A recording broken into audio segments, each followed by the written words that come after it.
Jacksonville. So that's where that's how far America team has fallen. You're in the Jacksonville, Cincinnati territory. Jets. I can't remember, but weren't they favored over Atlanta in game 2? I think they would have been. But we're in week 11. Okay, I got it. You're right. It's been a disaster. Yes. You know it, and I know it. I love it. I love it. I'm taking the Vikes. I'm taking the Vikes to cover, and I'm going to say he doesn't get 119.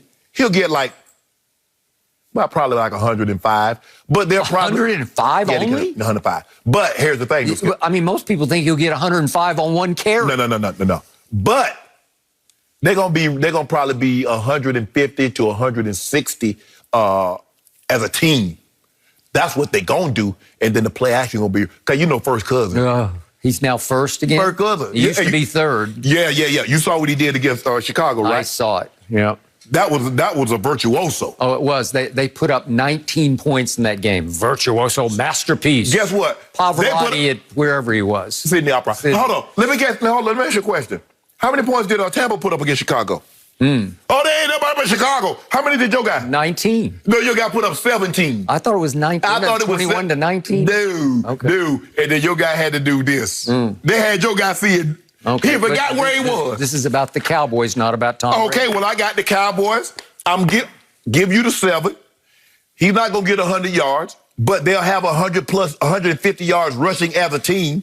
The play action will be wide open, and the receivers, Thielen, Jefferson, Kyle Rudolph, big days. Big days. This is going to be a breeze. And as my boy Ha say, they're going to lay it on y'all thick. Really? They're going to lay it on you thick. Wait, who says that? Ha Davis. I thought it was Ha Clinton Dixon. No. He used to be a Cowboy for like a minute, and Jerry cut him. They're going to be laying on y'all thick. Really? Yeah, I can see. It's going to get ugly for y'all. Okay. And I'm going to call you, too, answer your phone. Okay, so give me a score. You know what, Skip? Ugly. Give me ugly. 31. Careful. 31-16. You're going to give me 16 points? How? He's 16. Huh? He's 16. 31 to 16. So that's a 15-point game, right? Yep. Okay. So before I get to this, I wanted to note that once upon a time, the Dallas Cowboys were your man LeBron's favorite team, but not anymore. He's now jumped onto the Arizona bandwagon. And after last night, I'm going to guess he's jumped off that bandwagon because he is a bandwagon jumper. He was talking about Madden. Yeah. It was kind of like when you were growing, when Madden was first in early days, you played with the Falcons. The Falcons weren't a good football team, but they had Michael Vick. They had that guy could nobody stop. Well, you're going to play with Lamar. You're going to play with Kyler Murray. Yep. So LeBron, who grew up near Cleveland, where the Browns play, was never quite a Browns fan, unless they start doing some good things with Baker, and then he's back on the bandwagon.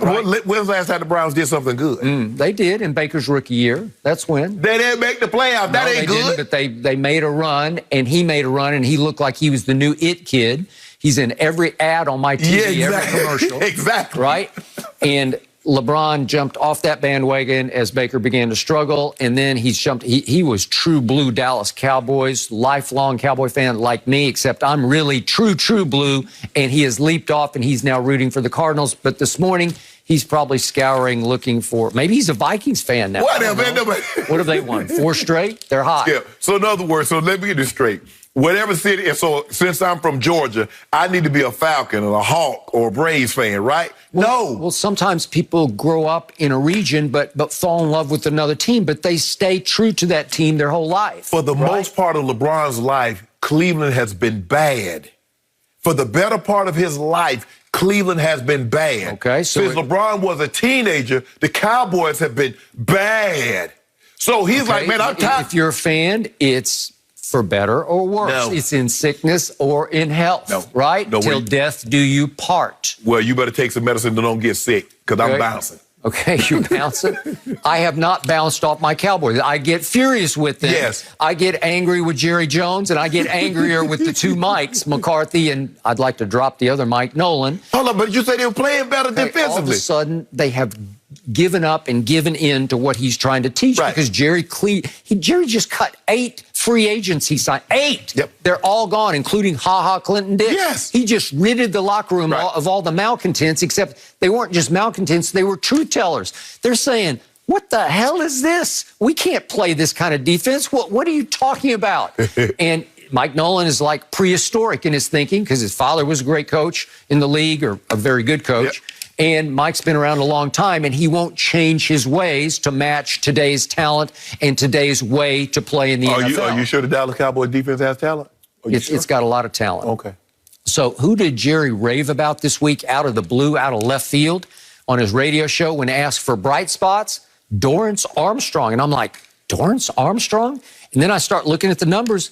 He quietly had a very good year, and he was a fourth-round pick 2 years ago out of Kansas, where he was first-team All-Big 12 as a defensive end. That ain't saying nothing. Okay? So all of a sudden, I'm looking at the rotation, and it has come to life right before my very eyes, not yours, because yours are closed to my Cowboys. But all of a sudden, that front is starting to look strong.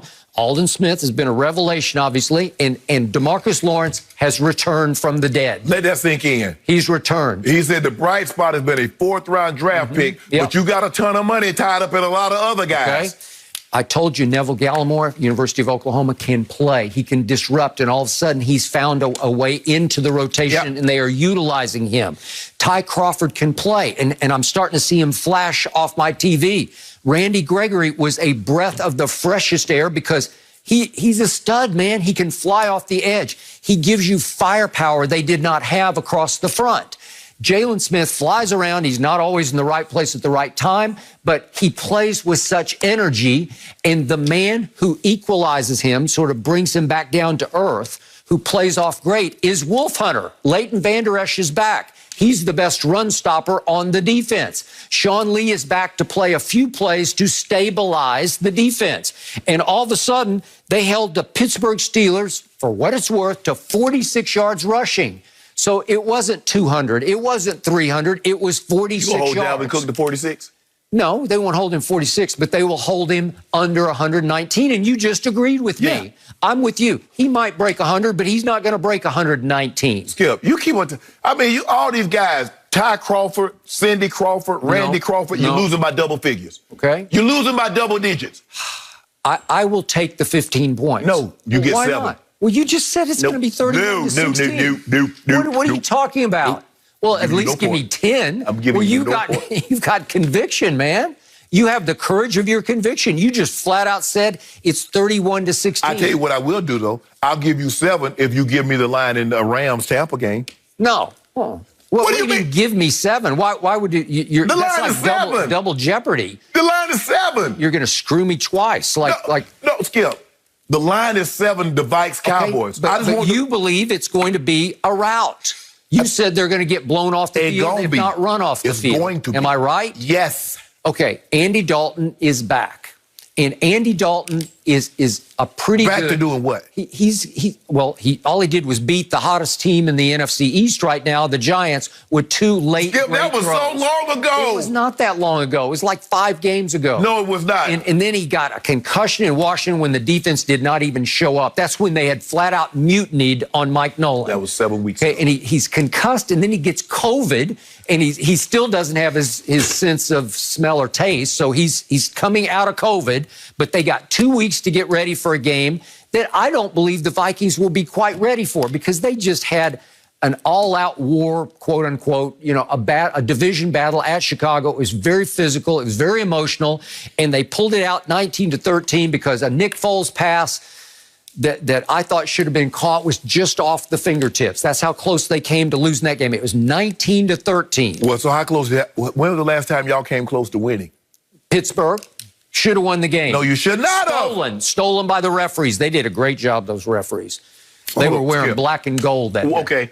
Do you remember that third down before they kicked the field goal? The guy hit Russell Wilson in the head. Did you remember that play last night? Yeah. Okay, they didn't call it. Okay, but that didn't decide the game. It would have given them first down, and they might have scored a touchdown, and it would have made the last drive between Callahan moot. Okay, but they won. Yes. My team should have won. No, they should not have. Okay, and they know in their heart of hearts, we got this rolling now. Andy Dalton with 2 weeks to get more comfortable, to get back in the groove. My offense has weapons. And Minnesota's defense, Pro Football Focus ranks them 20th best. Minnesota's. Okay. They can be had. Okay, let me ask you a question. Where do they rank the Cowboys? I don't care. Because y'all got to play defense, too? Yeah, we played it against Pittsburgh.